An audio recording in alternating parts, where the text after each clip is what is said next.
Praise the lord. ಕರ್ತನಾದ ಯೇಸು ಕ್ರಿಸ್ತನ ಹೆಸರಿನಲ್ಲಿ ನಿಮ್ಮೆಲ್ಲರಿಗೂ ವಂದನೆಗಳು ಪ್ರಿಯರೇ. ದೇವರು ತನ್ನ ಮಕ್ಕಳು ಕಷ್ಟದಲ್ಲಿ, ಹೋರಾಟದಲ್ಲಿ, ಚಿಂತೆಯಲ್ಲಿ, ದುಃಖದಲ್ಲಿ ಇರುವುದನ್ನು ನೋಡಿ ಆತನು ಸುಮ್ಮನಿರುವ ಆತನಲ್ಲ, ಅಥವಾ ಅದನ್ನು ನೋಡಿ ಸಂತೋಷ ಪಡುವ ದೇವರು ಅಲ್ಲ. ತನ್ನ ಮಕ್ಕಳು ಕಷ್ಟದಲ್ಲಿ ಇರುವುದಾದರೆ ಆತನು ಮನಮರುಗುವ ದೇವರು. ಅದರಿಂದ ಬಿಡುಗಡೆ ಕೊಡಲು ಆತನು ಯಾವಾಗಲೂ ಕೂಡ ಶಕ್ತನಾಗಿರ್ತಾನೆ. ಆತನು ನಮ್ಮ ಹಾಗೆ, ಯಾಕಂದರೆ ಆತನು ನಮ್ಮ ಹಾಗೆಯೇ ಕಷ್ಟದಲ್ಲಿ ಹಾದು ಹೋದನು. ಎಲ್ಲ ರೀತಿಯ ಕಷ್ಟ, ನಾವೇನಿವಾಗ ಜೀವಿತದಲ್ಲಿ ಇವಾಗ ಪ್ರಾಕ್ಟಿಕಲ್ ಆಗಿ ಏನೆಲ್ಲವನ್ನು ಅನುಭವಿಸುತ್ತಾ ಹೋಗುತ್ತಾ ಇದ್ದೇವೋ ಜೀವಿತದಲ್ಲಿ, ಅಥವಾ ಸೇವೆಯಲ್ಲಿ, ಅಥವಾ ಕುಟುಂಬದಲ್ಲಿ, ಎಲ್ಲ ರೀತಿಯ ಬಾಧೆಗಳನ್ನು, ಕಷ್ಟಗಳನ್ನು ಆತನು ಹಾದು ಹೋದನು ಪ್ರಿಯರೇ. ಅದಕ್ಕಾಗಿ ಆತನು ತನ್ನ ಮಕ್ಕಳು ಕಷ್ಟ, ಹೋರಾಟ, ಚಿಂತೆ, ದುಃಖದಲ್ಲಿ ಹಾದು ಹೋಗುವಾಗ ಆತನು ಮನ ಮರುಗುತ್ತಾನೆ, ಕರುಣಿಸುತ್ತಾನೆ, ಅಥವಾ ದಯ ತೋರಿಸಿ ಆ ಕಷ್ಟಗಳಿಂದ ಬಿಡುಗಡೆ ಕೊಡುವ ಆತನಾಗಿದ್ದಾನೆ. ಅಲ್ಲಿ ನಾವು ಕಷ್ಟದಲ್ಲಿರುವಾಗ ನಾವು ಕುಗ್ಗಿ ಹೋಗಬಾರದೆಂಬುದಾಗಿ ಬೈಬಲ್ ಹೇಳ್ತದೆ. ಕಷ್ಟದಲ್ಲಿರುವಾಗ ದೇವರ ಹತ್ರ ಮೊರೆ ಇಡಬೇಕೆಂಬುದಾಗಿ ಬೈಬಲ್ ಹೇಳ್ತದೆ. ಕೀರ್ತನೆ 50:15 ಹೇಳ್ತದೆ, ಕಷ್ಟ ಕಾಲದಲ್ಲಿ ನನಗೆ ಮೊರೆ ಇಡಿರಿ, ಬಿಡಿಸುವೆನು, ಆಗ ನನ್ನನ್ನು ಕೊಂಡಾಡುವಿರಿ. ಕಷ್ಟ ಕಾಲದಲ್ಲಿ ನನಗೆ ಮೊರೆ ಇಡ್ರಿ. ಯಾರಿಗೆ? ದೇವರಿಗೆ. ನಿಮಗೆ ಕಷ್ಟ ಇದೆಯಾ? ರೋಗ ಇದೆಯಾ? ಇಕ್ಕಟ್ಟಿದೆಯಾ? ಹಣದ ಸಮಸ್ಯೆ ಇದೆಯಾ? ಹೋರಾಟ ಇದೆಯಾ? ಚಿಂತೆ ಇದೆಯಾ? ಸಮಾಧಾನ ಇಲ್ಲವಾ? ಶಾಂತಿ ಇಲ್ಲವಾ? ದುರಾತ್ಮ ಪೀಡಿತರಾಗಿದ್ದೀರಾ? ದೇವರಿಗೆ ಮೊರೆ ಇಡಿರಿ. ದೇವರು, ಅದು ಯಾವುದೇ ರೀತಿಯ ಕಷ್ಟ ಆಗಿರಬಹುದು, ಅಲ್ಲಿ ಹೇಳ್ತದೆ ವಾಕ್ಯ ಕ್ಲಿಯರ್ ಆಗಿ, ಕಷ್ಟ ಕಾಲದಲ್ಲಿ ನನಗೆ ಮೊರೆ ಹಿಡಿರಿ, ಬಿಡಿಸುವೆನು, ಆಗ ನನ್ನನ್ನು ಕೊಂಡಾಡುವಿರಿ.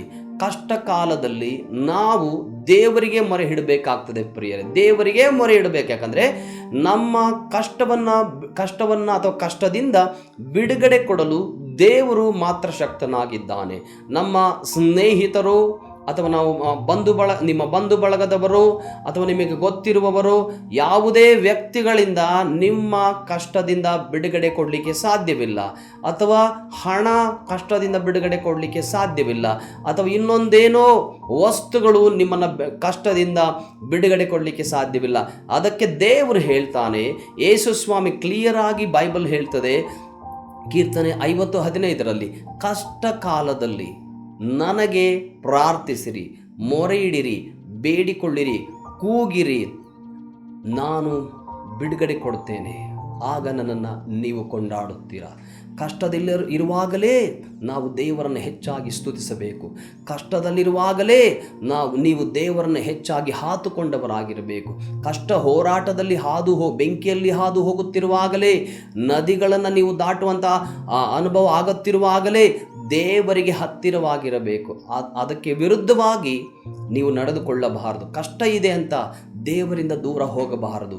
ಕಷ್ಟವೂ ಕೂಡ ನಮ್ಮನ್ನು ಒಂದು ಸ್ಥಿತಿಗೆ ತರಲಿಕ್ಕೆ, ಒಂದು ಶುದ್ಧಿ ಮಾಡಲಿಕ್ಕೆ, ಅಥವಾ ನಿಮ್ಮನ್ನು ಒಂದು ಮೇಲಕ್ಕೆ ತರಲಿಕ್ಕೆ ಕಷ್ಟಗಳು ಬರ್ತದೆ. ಕಷ್ಟಗಳು ಬರೋದು ನಿಮ್ಮನ್ನು ನಾಶ ಮಾಡಲಿಕ್ಕಲ್ಲ, ನಿಮ್ಮನ್ನು ಸಾಯಿಸಲಿಕ್ಕಲ್ಲ. ದೇವರು, ಅದರ ಅರ್ಥ, ಕಷ್ಟಕಾಲದಲ್ಲಿ ಹಾದು ಹೋಗುವಾಗ ದೇವರು ನಿಮ್ಮನ್ನು ಬಿಟ್ಟಿದ್ದಾನೆ ಎಂಬ ಅರ್ಥವೂ ಅಲ್ಲ. ದೇವರು ನಿಮ್ಮನ್ನು ನೋಡುತ್ತಾ ಇದ್ದಾನೆ. ನಿಮಗೆ ಸಹಿಸಲಾಗಲಿಕ್ಕೆ ಕಷ್ಟದಲ್ಲಿ ಹಾದು ಹೋಗುತ್ತಾ ಇರುವಾಗಲೂ ಕೂಡ ದೇವರು ನಿಮ್ಮನ್ನು ತನ್ನ ಕಣ್ಣುಗಳಿಂದ ನೋಡುತ್ತಾ ಇದ್ದಾನೆ. ಪರಲೋಕದಿಂದ ದೇವರು ನಿಮ್ಮನ್ನು ಗಮನಿಸ್ತಾ ಇದ್ದಾನೆ. ನಿಮ್ಮ ಪ್ರತಿಯೊಂದು ಹೆಜ್ಜೆಯು, ವಾಕ್ಯ ಹೇಳ್ತದೆ, ನೀವು ನಡೆಯುವಂಥ ಪ್ರತಿಯೊಂದು ಹೆಜ್ಜೆ ಆತನಿಗೆ ಗೊತ್ತಿದೆ.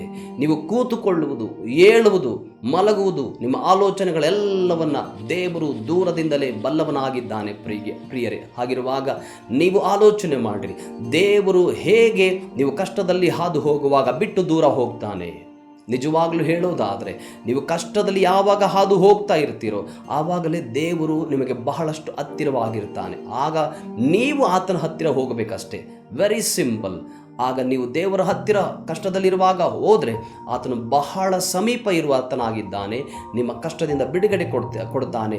ನೀವು ಆಗ ಆತನನ್ನು ಘನಪಡಿಸ್ತೀರ. ಕಷ್ಟದಲ್ಲಿ ಮೊರೆ ಇಡಬೇಕು, ಪ್ರಾರ್ಥಿಸಬೇಕು, ಗೋಳಾಡಬೇಕು, ಕಣ್ಣೀರಿಡಬೇಕು, ದೇವರನ್ನೇ ನೋಡಬೇಕು. ಬೇರೆ ಯಾವುದೇ ವ್ಯಕ್ತಿಯನ್ನಲ್ಲ, ಅಥವಾ ಈ ಲೋಕವನ್ನಲ್ಲ, ಈ ಲೋಕದಲ್ಲಿ ನಡೆಯುವಂಥ ಪರಿಸ್ಥಿತಿಗಳನ್ನಲ್ಲ, ಈ ಲೋಕದಲ್ಲಿ ನಡೆಯುವಂಥ ಸ್ಥಿತಿಗತಿಗಳನ್ನಲ್ಲ. ನಮ್ಮ ಮಧ್ಯದಲ್ಲಿ ನಮ್ಮ ಸುತ್ತಮುತ್ತ ಏನೋ ಆಗ್ತಾ ಇದೆ, ಲೋಕವೇ ಅಲ್ಲೋಲ ಕಲ್ಲೋಲವಾಗಬಹುದು, ಅದನ್ನು ನೋಡಬೇಡ್ರಿ.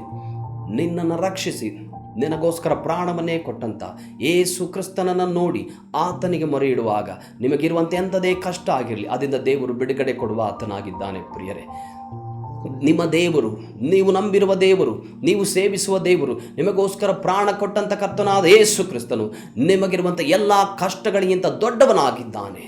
ದೇವರಿಗಿಂತ ದೊಡ್ಡವು ಯಾವುದೇ ಕಷ್ಟ ಇಲ್ಲವೇ ಇಲ್ಲ.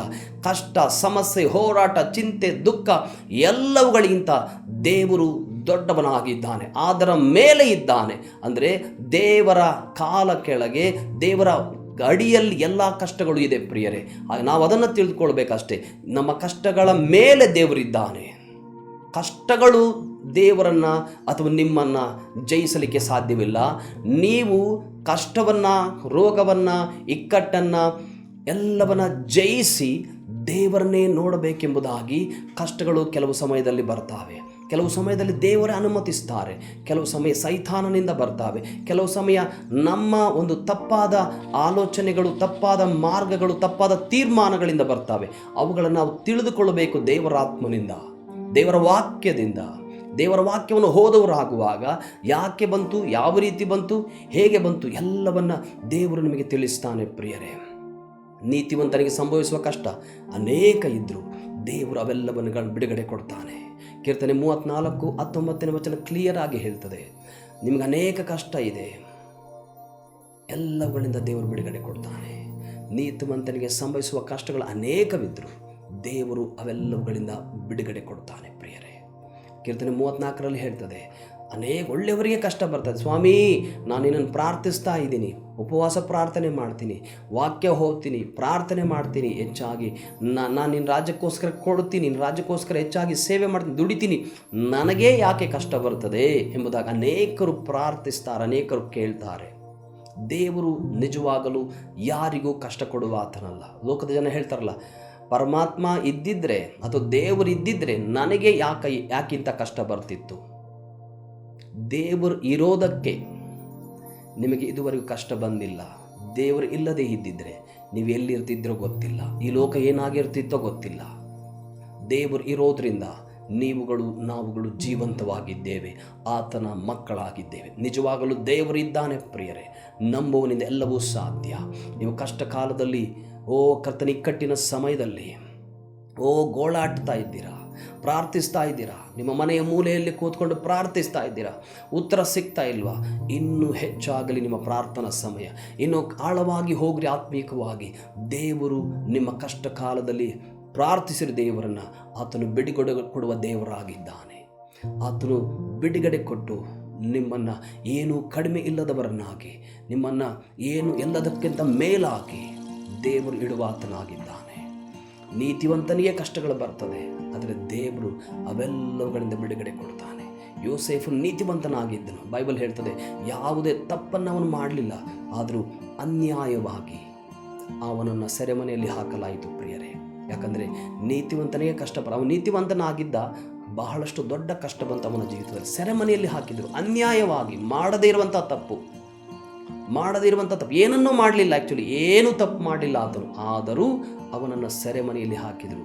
ನೀತಿವಂತನಿಗೆ ಸಂಭವಿಸುವ ಕಷ್ಟಗಳು ಅನೇಕವಿದ್ದರೂ ಯೆಹೋವನು ಅವೆಲ್ಲವುಗಳಿಂದ ಬಿಡಿಸುತ್ತಾನೆ.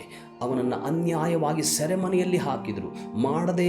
ಮಾಡದಿರುವಂಥ ತಪ್ಪಿಗೆ ಆತನು ಶಿಕ್ಷೆಯನ್ನು ಅನುಭವಿಸಿದ, ಆದರೆ ದೇವರು ಅವನ ಜೀವಿತದಲ್ಲಿ ಆ ವಾಕ್ಯವನ್ನು ನೆರವೇರಿಸಿದ. ನೀತಿವಂತನಾಗಿದ್ದ, ತಪ್ಪನ್ನೇ ಮಾಡಿರಲಿಲ್ಲ, ಅನ್ಯಾಯವಾಗಿ ಆತನನ್ನು ಸೆರೆಮನೆಯಲ್ಲಿ ಹಾಕಿದರು. ದೇವರು ಆ ಸೆರೆಮನೆಯಿಂದಲೇ ಡೈರೆಕ್ಟಾಗಿ ಒಂದು ದೊಡ್ಡ ಐಗುಪ್ತ ದೇಶದ ಪ್ರಧಾನ ಮಂತ್ರಿಯನ್ನಾಗಿ ದೇವರು ಮಾಡಲಿಕ್ಕೆ ಆತನ ಎಲ್ಲ ಕಷ್ಟಗಳಿಂದ ಬಿಡುಗಡೆ ಕೊಟ್ಟರು. ಪ್ರಧಾನಮಂತ್ರಿ ಡೈರೆಕ್ಟಾಗಿ ಸೀದಾ ರಾಜನ ಹತ್ರ ಹೋದ್ರ ಸೆರೆಮನೆಯಿಂದ. ನೀವು ಯೋಚನೆ ಮಾಡಿರಿ.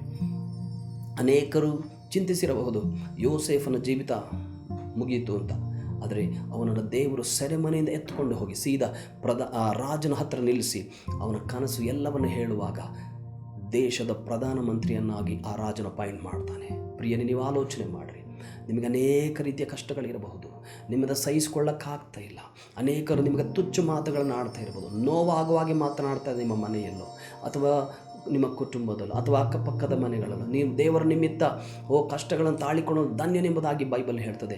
ದೇವರ ನಿಮಿತ್ತ, ದೇವರ ಹೆಸರಿನ ನಿಮಿತ್ತ ನೀವೇನೆಲ್ಲವನ್ನು ತಾಳಿಕೊಳ್ತೀರೋ ಅದಕ್ಕೆ ದೇವರು ತಕ್ಕ ಪ್ರತಿಫಲವನ್ನು ತಕ್ಕ ಸಮಯದಲ್ಲಿ ನಿಮಗೆ ಕೊಡುವ ಆತನಾಗಿದ್ದಾನೆ. ಅಷ್ಟು ಮಾತ್ರವಲ್ಲ, ನಿಮ್ಮನ್ನು ಆತನು ಘನಪಡಿಸ್ತಾನೆ. ಎಲ್ಲರ ಮಧ್ಯದಲ್ಲಿ ದೇವರು ನಿಮ್ಮನ್ನು ಗೌರವಿಸ್ತಾನೆ. ಯೋಸೇಫನನ್ನು ಎಲ್ಲಿ ಅವಮಾನ ಆಗಿತ್ತೋ ಅಲ್ಲೇ ದೇವರು ಗೌರವಪಡಿಸಿದನು, ಘನಪಡಿಸಿದನು. ಗೌರವವನ್ನು ದೇವರು ತಂದು ಕೊಟ್ಟರು ಪ್ರಿಯರೇ. ಹಾಗಿರುವಾಗ ಅನ್ಯಾಯವಾಗಿ ನೀವು ಕಷ್ಟದಲ್ಲಿದ್ದೀರಾ ಅಥವಾ ಕಷ್ಟ ಕಾಲದಲ್ಲಿ ನೀವು ಹೋಗ್ತಾ ಇದ್ದೀರಾ, ದೇವರಿಗೆ ಮೊರೆ ಇಡ್ರಿ. ದೇವರು ಆ ಕಷ್ಟದಿಂದ ದೇವರು ನಿಮ್ಮನ್ನು ಬಿಡುಗಡೆ ಕೊಟ್ಟು ಒಂದು ಒಳ್ಳೆಯ ಸ್ಥಳದಲ್ಲಿ, ಒಂದು ಉನ್ನತವಾದ ಸ್ಥಳದಲ್ಲಿ, ಒಂದು ಅಧಿಕಾರದ ಸ್ಥಳದಲ್ಲಿ, ಒಂದು ಪ್ರಮೋಷನ್ ಮಾಡುವಂಥ ಒಂದು ಸ್ಥಳದಲ್ಲಿ ದೇವರು ಇಡಲು ಶಕ್ತನಾಗಿದ್ದಾನೆ. ನಾನು ಪ್ರಾರ್ಥಿಸ್ತೇನೆ. ಓ ಹಲ್ಲೆಲೂಯಾ. ಲಿಂಬ್ರ ಹೋ ಶಕಲಬಾಸಿ ಅಂದರ ಬಹಲ್ಬ ಫೋ ರಬಹ ಶಕಲಬಾಸಿ ಅಂದರೋ ಹೋಷ್ಕತಟ ಬರದ. Thank you holy spirit. ಪವಿತ್ರಾತ್ಮನೇ ನಿನಗೆ ಸ್ತೋತ್ರ. ಹೌದು, ಕಷ್ಟ ಕಾಲದಲ್ಲಿ ನನಗೆ ಮೊರೆ ಇಡಿರಿ, ಬಿಡಿಸುವೆನು, ಆಗ ನನ್ನನ್ನು ಕೊಂಡಾಡುವಿರಿ ಎಂಬುದಾಗಿ ನೀನು ಹೇಳಿದೆಯಲ್ಲಪ್ಪ.